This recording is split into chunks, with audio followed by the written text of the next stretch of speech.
So like Ryan said, my name is Alyssa Essman. I'm an assistant professor in the Department of Horticulture and Crop Science at Ohio State. I started this past August in the department here, and I'm also the state specialist for Weed Science Extension.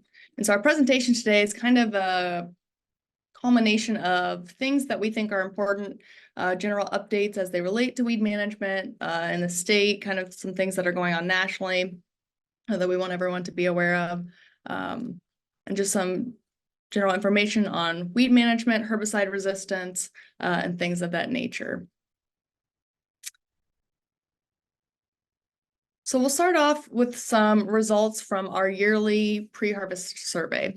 So each year, the Weed Science program at Ohio State conducts a pre-harvest survey where we look at weed escapes late season, specifically in soybean fields in Ohio. So for this, we drive diagonal transects across some of the top soybean producing counties in the state, right? And when we do that, we give each field a rating for one of 10 weed species in consideration. So we kind of have this list of the top 10 most common and troublesome weeds in the state that we're kind of keeping an eye on, right? And so we rate them on a scale of 0 to 3, 0 being no weed present, up to 3, which is kind of a total infestation. And so here we have the results of that survey. In 2023, unsurprisingly, the #1 most commonly encountered weed was volunteer corn. I know in the county educator survey last year, this kind of came to the top of that list as well. And we're generally just seeing an increase in the issues with volunteer corn for a couple of reasons, which we'll talk about later in the presentation. So we have volunteer corn here at 17%, and this is based on the percent of total fields with the weeds present at any rating level. So it's summed across ratings 1 through 3.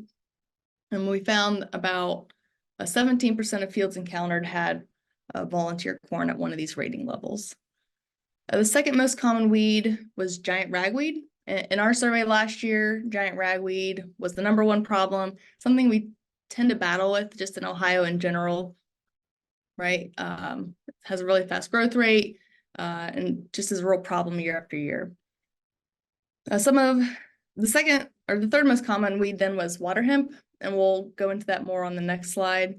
And then the other 2 weeds towards the top of that list were mare's tail or horseweed at 10%, and then the grass and foxtail species at 9%. Interestingly, this year, about 48% of fields were clean. This was actually a little bit lower than what we see. So typically we're somewhere in the mid-50s to 60 range of fields without the presence of these 10 weed species. So we'll kind of be keeping an eye on that. But the most concerning result that we saw from the survey this year was that we once again had an increase in the prevalence of water hemp across the state, late season in soybean. So we've been evaluating the presence and density of pigweed species broadly for many years, but since 2021, we kind of broke it out and we look at water hemp, redroot, pigweed, and Palmer amaranth separately. And so since about 2021, there's been a 6% increase in the frequency with which we're seeing water hemp late season in soybean.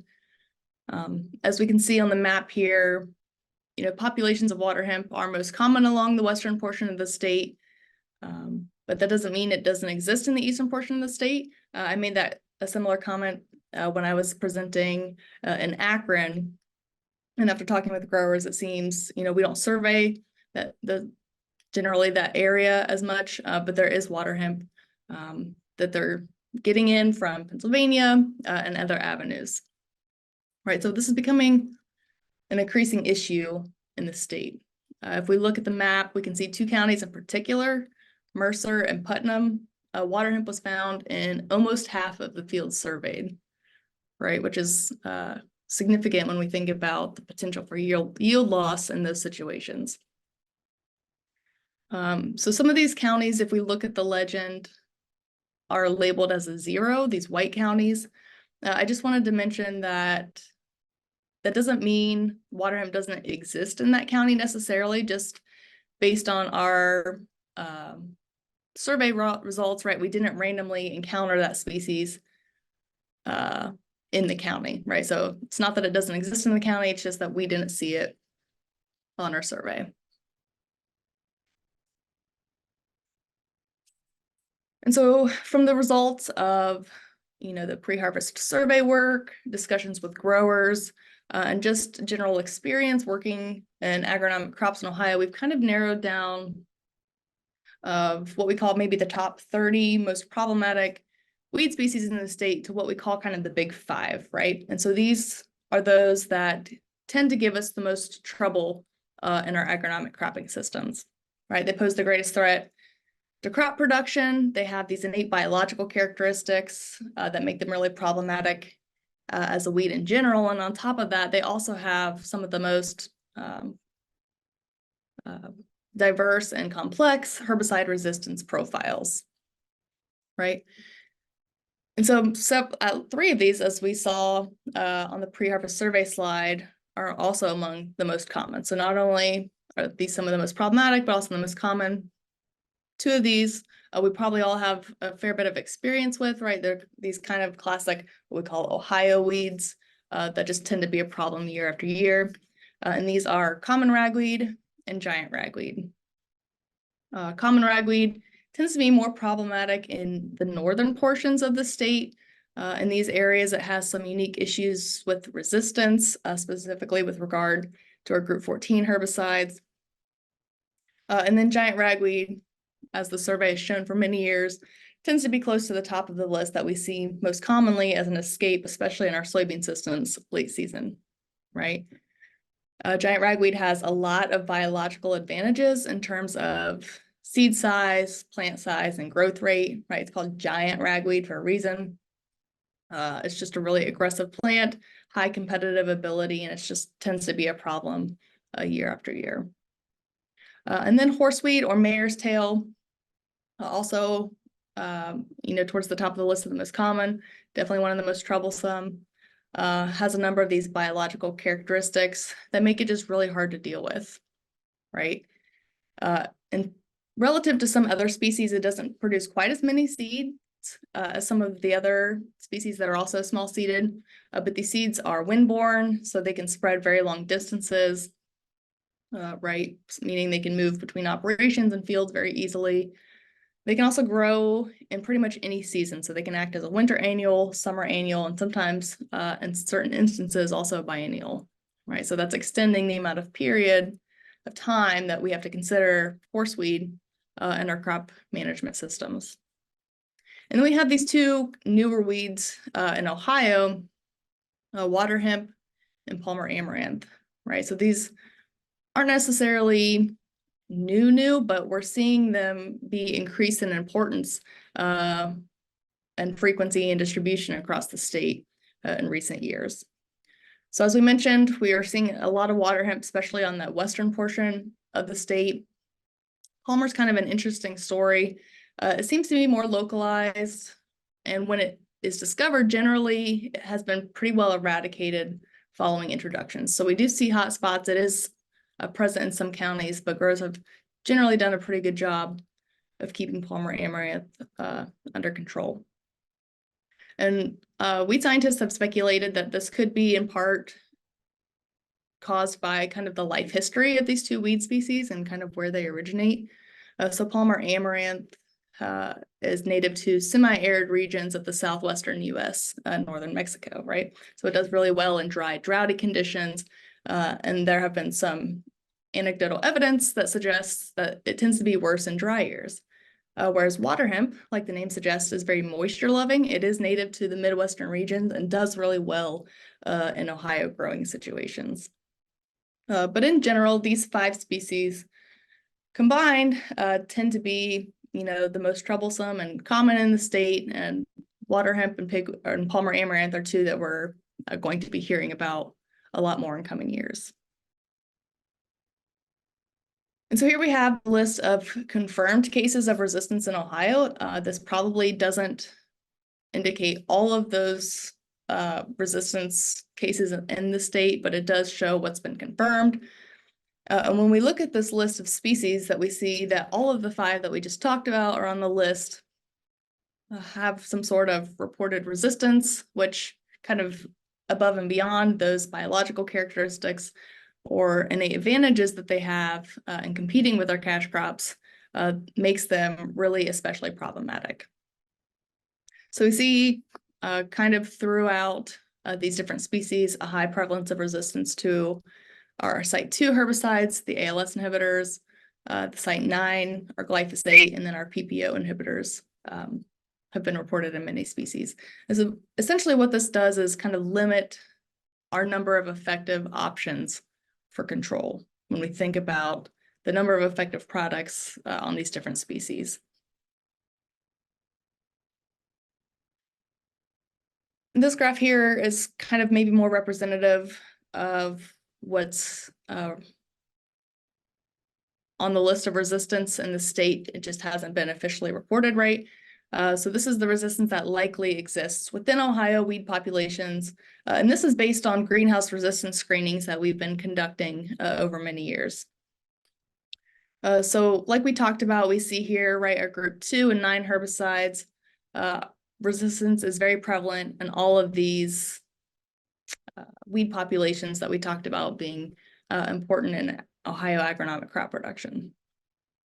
If we look along this western or this right-handed column, right, we see water hemp really has the most complex resistance profile, which greatly limits our control options. We know in surrounding states and those that have had water hemp for a longer period of time, right, and it's been a driver weed in their cropping systems for longer, populations have been found that are resistant to nearly all of the effective herbicide groups, right? And so the most concerning trend is this potential for resistance to group 15 herbicides. That's really the only option for a soil applied residual product that we can include in our post-emergence application window for water hemp control. We'll talk about that a little later. And then something we're not going to get into this presentation about too much, but we definitely will be reading about and hearing about and experiencing in coming years is the difference in how resistance is developing, right? So a lot of cases of resistance in previous decades were target site, right? So there was a change in the enzyme where the herbicide binds. We're seeing increasing levels of resistance that is caused by what's called metabolic herbicide resistance. So that plant developing enzymes or metabolic pathways that can break down the herbicide, right? And what is challenging about that is that it causes unpredictable resistance, right? So we can develop resistance to herbicides that haven't even been developed yet, and a whole slew of issues, all right? So the high genetic diversity in water hemp and Palmer amaranth lend themselves very well to developing this sort of metabolic herbicide resistance. In response to water hemp and these other problematic weeds we've talked about, we have 2 new premixes on the market available for use in coming years. And I really hesitate to say the word new because these are new products available.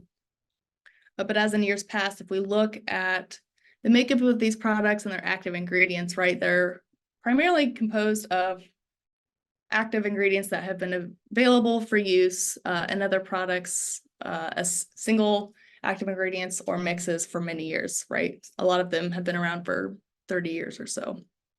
All right, but these are new and interesting mixtures of these products to fit our modern cropping systems. So Corteva has introduced Cairo. This is a premix of acetochlor, so a group 15 product, tropramazone, a group 27, and clopyralid, a group 4. And so Cairo kind of belongs in the category of a post-emergence product with residual control, right? We know that the addition of atrazine will improve control of several grass and broadleaf weeds, and Cairo can be applied to field corn, field seed corn, field silage corn, and popcorn up to 24 inches tall. One important thing to note here is that this product and any other product that contains clopyralid presents a carryover risk to soybean if applied late. if excessive rates are used, or if conditions are dry following application. One thing we got a lot of questions about the previous growing season when we had these drought-like conditions were, what's the risk of carryover? And in general, there should be minimal concerns if we're following the label and when rainfall is near that 30-year average. But again, in situations where, if it's applied later in the growing season, if we have really high rates or if conditions are dry following application, right, then we run the risk of some sort of herbicide carryover situation. The second new product this year is Storn, and this is introduced by Syngenta. It's another premix of group 15, in this case, ismatolochlor, but also pyroxasulfone, and then 2 group 27s, mesotrione and bicyclopyrone. This can be used pre or post to control grass and broadleaf weeds in corn. Has a similar makeup as Acuron Flexi, right? Knowing that the addition of this pyroxasulfone and Storn should help improve control of our group 27 resistant waterhemp populations. Storn belongs to this kind of growing list of products that are being introduced that don't include atrazine, right? Due to the uncertainty surrounding the continued use of soil-applied atrazine and kind of what's coming down the pipeline in terms of potential rate restrictions based on location, we expect this list to continue to grow.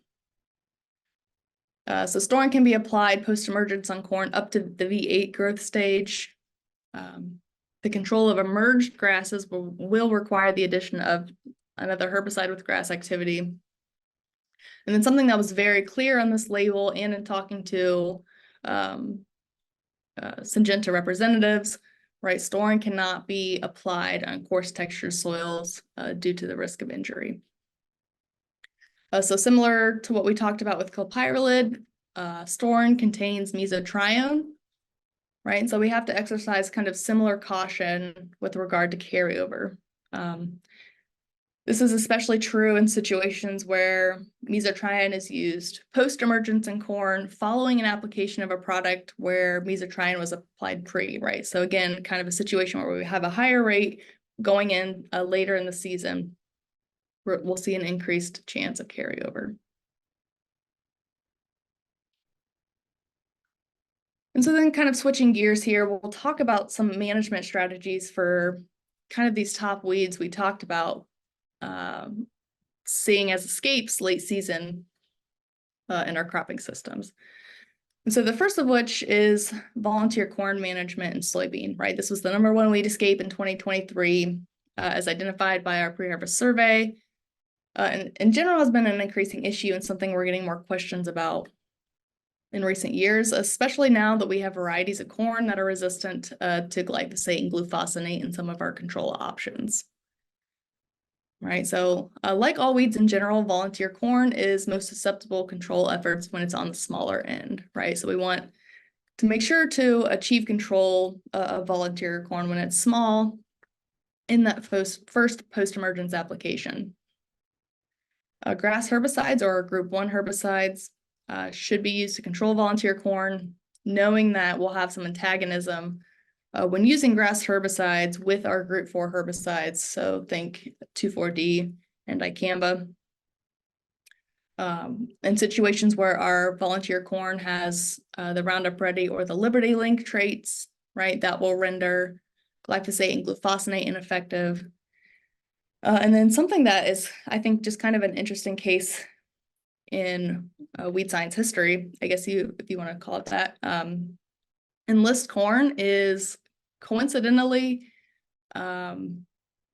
not susceptible to our FOP herbicides, right? And this is just due to the fact that 2,4-D has a similar chemical handle as the FOP herbicides, right? And so the plant can differentiate these products, meaning that enlist corn, because of its resistance to 2,4-D, is actually also not susceptible to the FOP herbicides. So in cases where we know our volunteer corn has that enlist trait, we want to use kind of the other group of our grass herbicides, right, the DIM herbicides. So something like clethodim or Select Max should be used. And then we know we're going to get optimal activity of our control efforts for volunteer corn if we use CRC or MSO adjuvants with AMS. Giant ragweed, right, continues to kind of be towards the top of the list in terms of most common weed escapes late season, and it's just a prevalent weed year after year. Part of this issue could be due to the fact that it's typically one of the first weeds to emerge every year, so it can kind of escape early control efforts depending on timing. Has an extremely fast growth rate, right? So if we miss our control window because of weather or other field activities that are tying us up, it can be very difficult to control. And also, as we talked about, right, it's developed resistance to our group 2 and group 9 herbicides. In general, like a lot of weeds, it's easier to control in corn than soybean because of the options that exist in our corn herbicide profiles.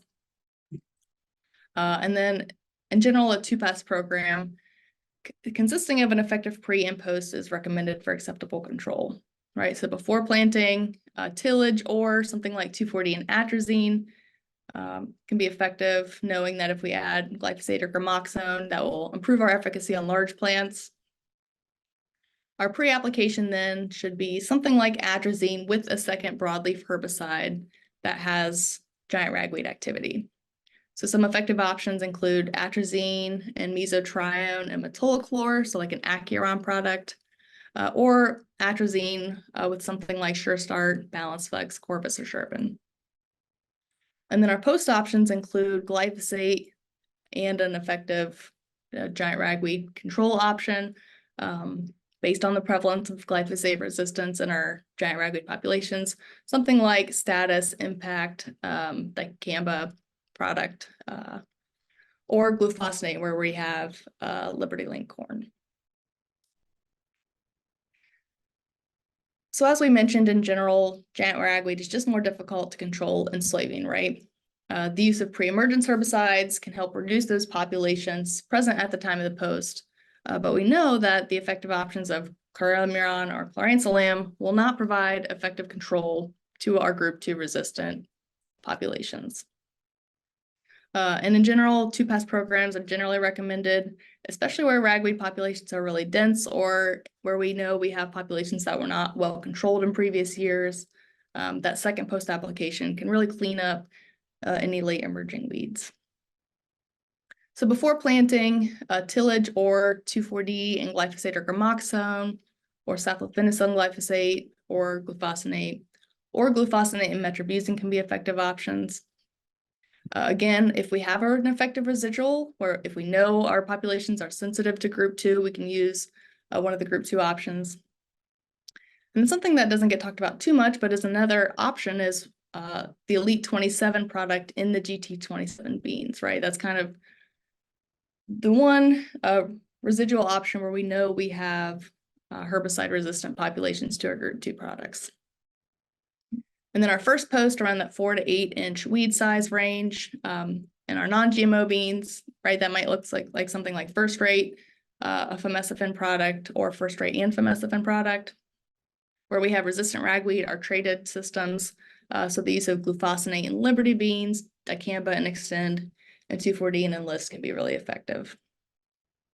And then where needed, a second post about 3 weeks later, of glufosinate in our Liberty Link or Extend beans, or potentially a group 14 in an Extend bean where it's too late for Extend, can be an effective cleanup option.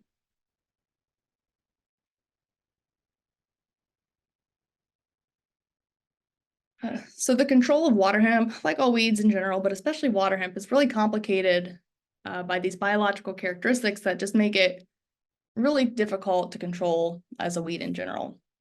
Right, so the first of these is that it has extremely immense seed production, anywhere from 100,000 seeds per plant in competitive situations to over 1 million seeds per plant in non-competitive situations, right? Given enough space and fertility, it can produce upwards of 1 million seeds per plant. And so when we think about the amount of plants we're leaving in our field late season with ripe seed, that becomes a really significant situation. Has a really fast growth rate, upwards of 1 inch to 1.5 inches a day. Something that we battle with this weed, kind of similar to mare's tail, just at a different time frame, is that it has a really elongated emergence window, right? So to compare to something like giant ragweed, water hemp actually emerges later in the growing season, but for longer, right? So up to and through August, even September in some situations, right? So the time with which we have to consider water hemp emergence and competition is just really long. Water hemp plants have really high genetic diversity. This is due to the fact that they are dioecious, meaning, right, our male and female plants are separate. And so they have to outcross to reproduce. And what this does is it increases the genetic pool that they pull from, and essentially enhances the rate at which they're able to develop herbicide resistance, right? So this herbicide resistance complicates the control of water hemp, due in part to this high genetic diversity that lets them develop resistance really quickly. And we know that water hemp has developed resistance to several herbicides, and in many cases, even multiple resistance to 2 or more site of actions within a single population. And so for water hemp control, kind of this old adage of start clean to stay clean is really, really important. So some good options are, our soil applied pre-emergence residual herbicides. We can kind of break those up into those that are most effective based on trials that we've done and trials that have been done in areas where they've had water hemp for a longer period of time. And those products kind of in that top tier of effectiveness are pyroxasulfone, so like our residual products, flumioxazin and sulfentrazone. And then kind of that lower tier of effective options, but we expect kind of reduced control compared to those other products would be metolachlor, metribuzin, acetochlor, and dimethanamide. Right, so these soil-applied pre-emergence residual herbicides help us start clean, right? What that does is it gives us a lower density of weeds that we have to kill, which improves the efficacy of our post-herbicide applications, but also kind of reduces our chance of developing resistance if we're applying to a smaller population of weeds, right? So in order to stay clean, we of course need to make an effective post-emergence application. So in our Liberty Link systems, we can use a glufosinate product.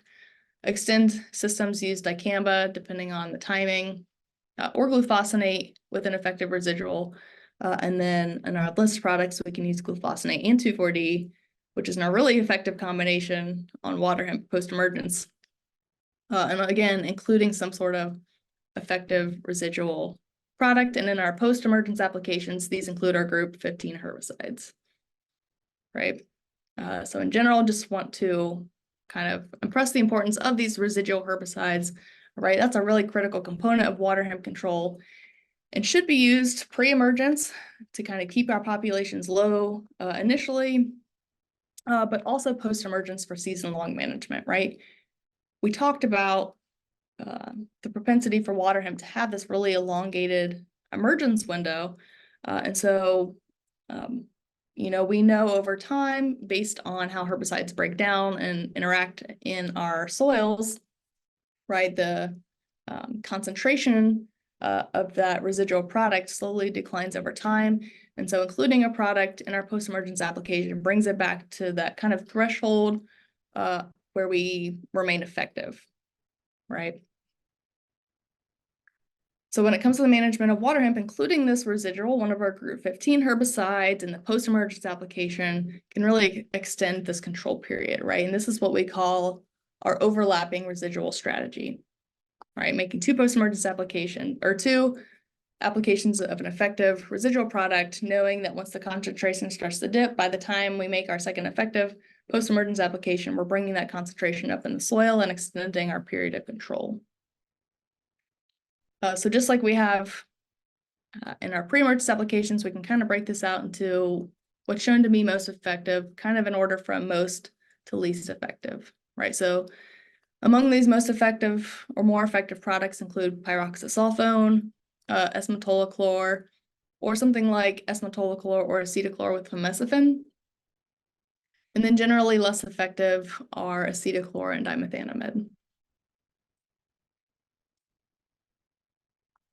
And then something that's important to mention here is that in general, when we're talking about a weed like water hemp, right, even in the best management systems based on just the tenacity of the weed, escapes are really likely, right?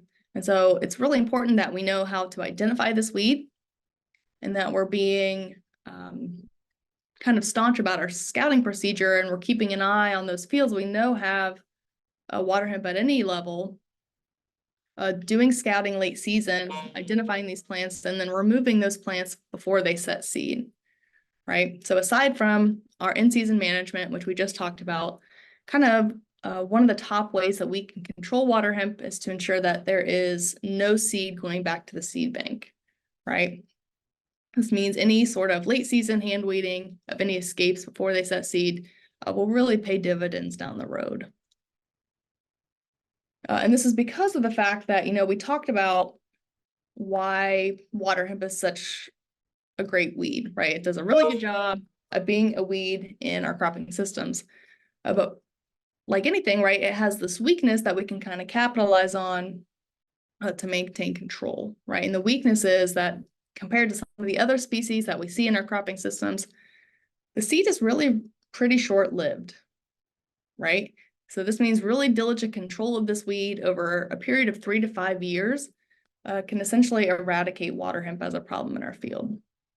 And so because of this, we've used the tagline, go rogue, stop the seed, right? And several years ago, we came out with this bumper sticker when these pigweeds were starting to kind of spread and become an issue in the state. You can see here, this was Palmer amaranth, where that said, no pigweed left behind, go rogue and stop the seed.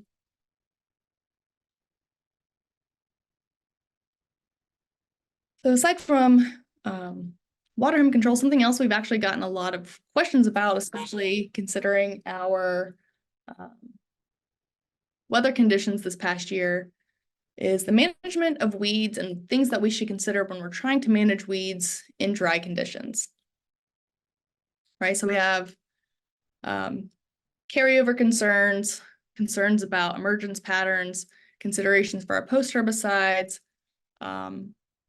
And some of these questions are based on the fact that, when we get less precipitation, like we talked about with these 2 new products that are coming to market, some of our active ingredients have a really increased chance of, injuring future cash crops based on their likelihood of herbicide carryover, right? So Storin and Cairo, or the use of products with clopyralid and mesotrione, are of special concern due to the likelihood of carryover for these products, and something that we should just at least keep in mind when we're planning the use of herbicides, timings of applications, rates, the use of fall planted cover crops, which are also influenced by our in-season herbicide applications, and also crop rotation. Kind of along the same line there, something we get questions about is the use of our soil-applied herbicides in dry years. Right, we know that in general, when we're making our soil-applied herbicide applications, we need some sort of activation event or incorporation, right? Tillage or rainfall or something to work that product down into the soil profile.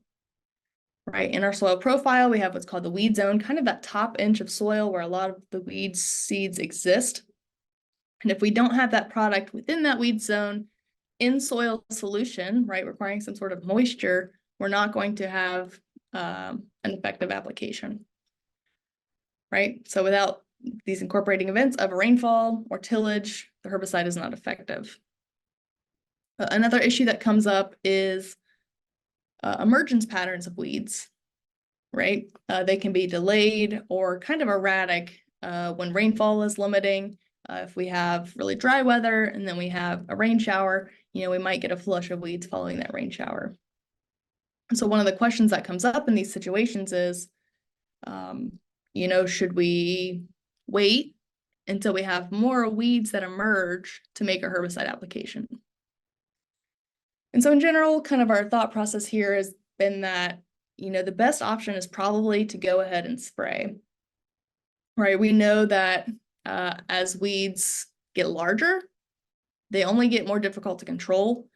And also weeds that have been through some sort of stress-inducing phenomena like a drought, right? They're going to be hardier, they're going to have thicker, waxy cuticles on the leaf surface, and it's going to be generally more difficult to get these weeds controlled. And so in general, timely applications tend to be more effective than kind of waiting for more weeds to emerge. So as we talked about, kind of the absorption of those post-emergence herbicides can be hindered when drought conditions persist, right? We know that plant cuticle increases in thickness, which makes it more difficult for a product to get into the plant. And if the product can't get into the plant, it's not going to be effective. And so in these situations where we have droughty conditions, the use of adjuvants becomes more important to increase, leaf coverage of the product and also improve absorption. And oftentimes, when we read our herbicide labels, some of these products actually have sections for considerations in a drought for things like adjuvants. And in general, when it comes to weed management, especially in our changing weather patterns, right, we might need to adjust our programs depending on these changing conditions. And as we kind of wrap up the herbicide portion of this presentation, I would be remiss if I didn't mention here kind of the value of fall herbicide applications. Right, so for pretty low investment, we can capture a head start in terms of the spring management by making an application in the fall. Right, so here we have two pictures of same field, plots side by side on May 2nd. On the left here, we have a picture of a plot that received a fall application. And on the right, we have a plot that did not receive a fall application, right? And so based on the difference in density of these weeds, we can imagine that's going to change our plan for our spring burn down application, right? And how effective that's going to be, especially if we have some overwintering species that we know are a lot easier to kill in the fall than they are in the spring, right? So in general, the guidelines for this haven't changed much. We want to keep it really simple, keep it inexpensive, and keep it effective, right? So something like 2,4-D and glyphosate in the fall can be a really good strategy, right? So 1 to 2 active ingredients that are effective on our target weeds, targeting plants that have emerged at the time of application, and saving our residual products that tend to be pricier and don't really provide us much value in the springtime, saving those for our spring applications. All right, and then in this final section, we'll kind of shift gears and talk about some of the things that are coming down the pipeline that are going to change the way that we think about our herbicide programs and manage our weed populations. In general, the use of herbicides is going to get more complex in the coming years, right? And so this is all about the proposed herbicide strategy that the EPA released as part of their plan to protect endangered species. So just a bit of background on the situation. The Endangered Species Act of 1973 was passed by Congress in an effort to protect endangered species and their habitats. Right, so the EPA has been under fire for not doing enough to meet the obligations outlined in the Endangered Species Act. Right, and as a result, in early 2022, the EPA released what they're calling their Endangered Species Act work plan to sort of address these issues. One part of this bigger plan, this Endangered Species Act, is what's called the Proposed Herbicide Strategy, and this was released in July 2023. Right, so this is one part of that ESA work plan, and it outlines the EPA's plan for meeting these obligations of protecting endangered species and their habitats with respect to things like herbicide drift, runoff, and erosion. And their proposed method of meeting the requirements outlined in the ESA is through the use of what they call mitigation strategies, right? For spray drift, this largely includes things like buffers, The size of the buffer can be influenced on the application equipment we're using, the droplet size, and the level of species impact, and can be reduced through the use of things like hooded sprayers or windbreaks. For runoff and erosion, the mitigation strategies are a little bit more complex, and they're based on the sort of points system, right? And they're broken down into different mitigation categories. So we have field management, field characteristics, application parameters, and areas that are adjacent to the field or between the field and habitat. These different mitigation strategies are assigned a value that's specific to the chemical in question, the crop, and the species. The thinking here is that the more effective a strategy is, the higher point value it will get, and then a grower will be required to implement a certain number of mitigation strategies that total a certain number of points in order to meet the label requirements for an herbicide.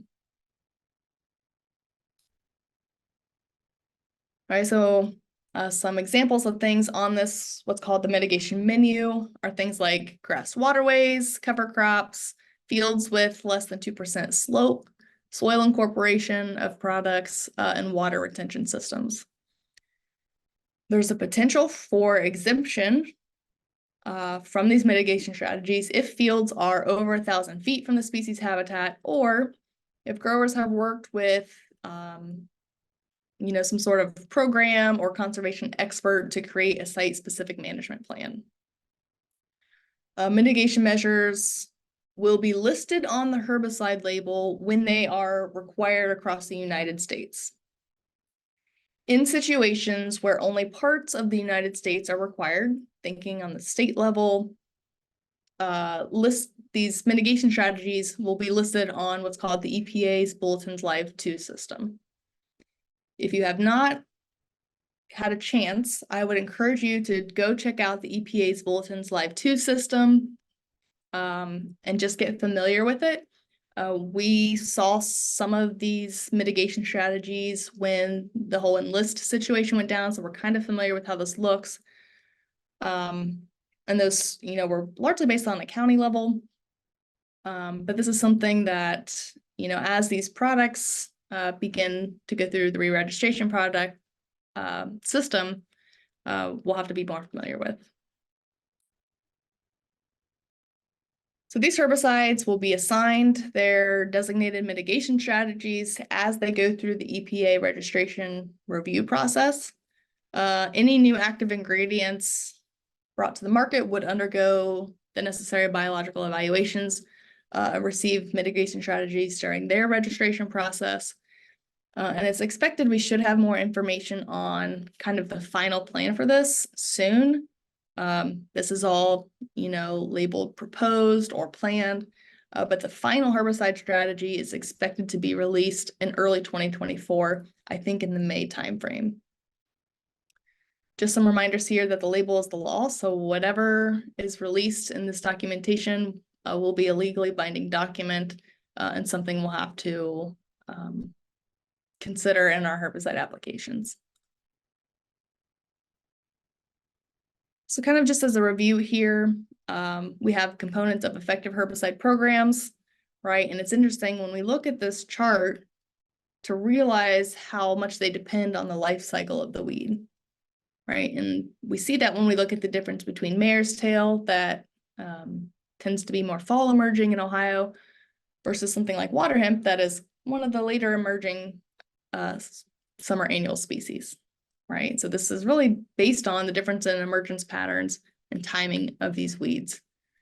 So for mare's tail, a fall burn down is an extremely critical component of an effective herbicide program, but we don't see much value in a post-application that includes a residual, right? The residual component in a post-application or a second post based on these emergence patterns, right? Common and giant ragweed, the spring burn down is critical up through a post and sometimes a second post, whereas water hemp, based on the delayed emergence, we might not even be targeting water hemp with our spring burn down, but a second post application and a residual in our initial post application is a really critical component. In general, the fundamentals of weed management haven't changed too much, right? New products are coming to market. We are thinking about these in new ways, but the basics are the same, right? So these strategies are those that will lead to the most effective weed control programs and also crop production systems. So if we can control before emergence with pre-plant tillage or burn down and include a residual, right, we're reducing those initial populations, reducing our propensity to develop herbicide resistance, reducing the number of individuals we're targeting with our post application, and in general, it's just a really great strategy for managing weeds.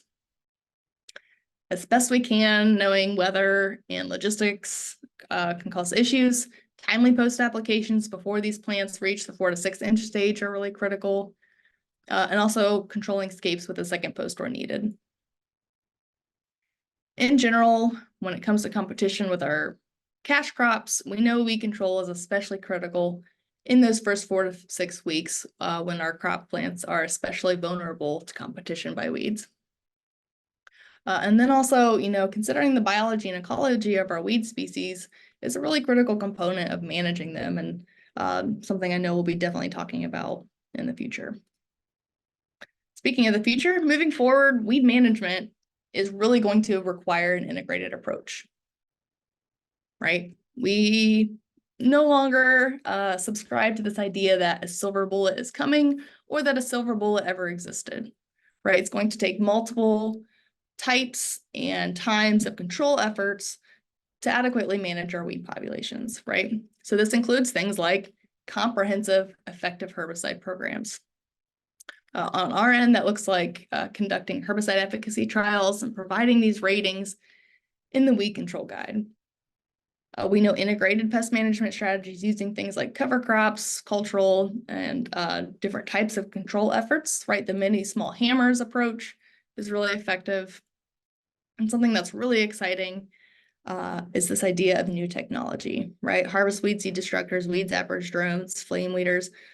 There's all sorts of things coming to market with the goal of helping us integrate and diversify our approach to weed management, right? And then something else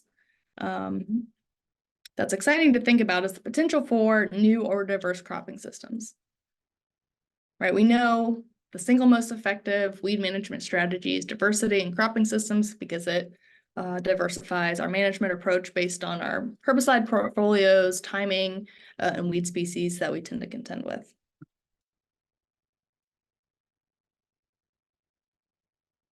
And in support of your weed management efforts, we have lots of great resources available, and coming soon is an updated pigweed ID guide, hopefully released sometime this winter, which will have identification for new weed species and a really clear visual guide for the vegetative stage, and also the kind of key identifiers we want to hone in on when we're trying to identify our pigweed species.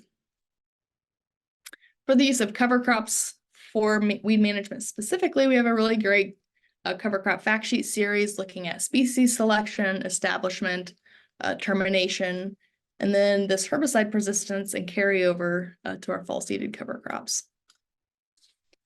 We have tons of resources with weed management information.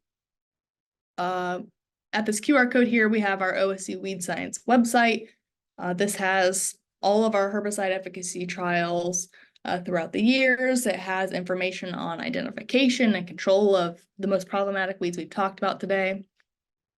Of course, a great resource is the corn newsletter from the Ag Crops team, right? Information from educators and specialists in your mailbox week after week throughout the growing season and bi-weekly in the winter. We are on all social media. On my final slide, I have those linked, but we are on Twitter or X. The Ag Crops team has a Facebook page, and we also have a YouTube page. I am, as of last year, a co-host on the War Against Weeds podcast. So this is a collaborative effort with Sarah Lancaster, the weed extension specialist in Kansas State, and Joe Eichley, the weed extension specialist in North Dakota State. Each week, we bring on experts to talk about all sorts of fun stuff related to weed science. Take Action has lots of resistance management information. The Crop Protection Network and Grow also have all sorts of great weed management information. Far and away, the best resource for information on weed management is in this region is the Ohio, Indiana, Illinois, and Missouri Weed Control Guide. You can get it at this link or contact your local county educator to access this document. It's available as both a PDF and a print version based on your preferences. And new this year is actually we have a new printing source, and so the price is greatly reduced. Think less than half of what it used to be. So I think it's around just over $12 for a printed copy of the Weed Control Guide. And as always, feel free to reach out at any time if you have questions about identification or the management of weeds and agronomic crops. My email is here. Our webpage is listed here. On Twitter, I'm at Ohio ST Weed Sci. The Ag Crop Scene Facebook page is listed here. And if you love to watch weeds die at 4x speed to your favorite herbicide, I encourage you to check out the OC Weed Science YouTube page. We've got lots of cool content linked there. And with that, I will stop gabbing and take any questions.